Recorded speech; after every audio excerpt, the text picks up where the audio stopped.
आज मस्त कोल्हापुरी आंबा भडंग बनवलेला आहे।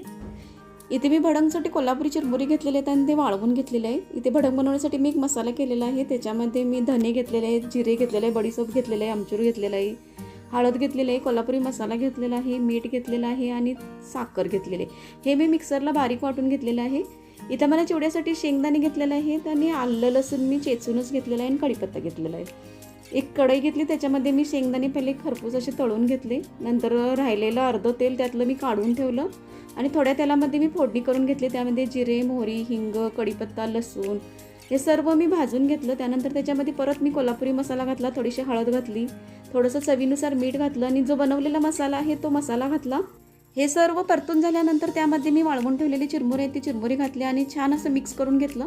नंतर एक मोठं भांडं घेतलं खाली, त्याच्यामध्ये पण हे वतून घेतल्याने मी हातानेच असं मिक्स करून घेतलं आणि तर छान असा आंबा भडंग बनून तयार झाला।